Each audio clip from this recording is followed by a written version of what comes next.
Hey guys, welcome to another property showcase by propertycozy.com. We have here a beautiful and well-designed 4-bedroom, 3-bathroom house for sale. Sits on approximately 1.6 acres of land that has fruit trees and other crops throughout the property. It has a domestic and irrigation water system and solar light panels around the property, water heater, automatic gate, and an additional 1-bedroom, 1-bathroom fully contained unit that is detached from the main house. The property is fully fenced and the land surrounds the home in this peaceful area with cool breeze to allow you to sit outside and enjoy the hillside views. With the close proximity of the main attractions in St. Elizabeth, such as Treasure Beach, Jack Sprat Restaurant and Bar, Calabash, Jamaica Zoo, Jake's Hotel, and Lover's Leap, there is a possibility of an Airbnb option, or you can continue to develop the agricultural crops that the land already has to offer.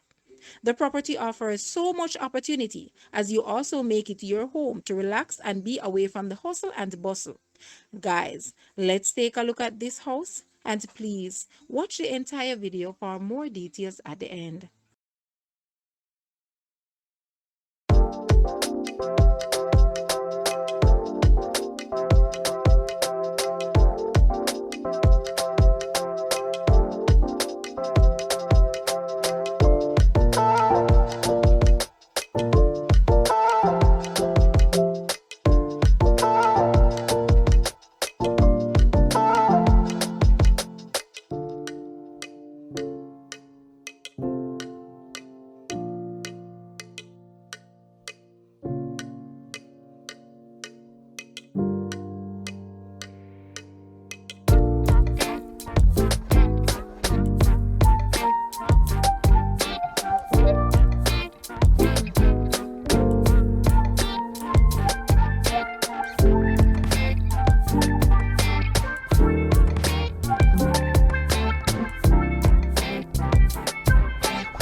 The asking price for this house is Jamaican 49.5 million or US $321,600. To purchase or make an offer, please take a look at your screen or you may visit the description area below for full details. If you like this video, please hit the like button and also share with a friend. Thanks for watching, guys.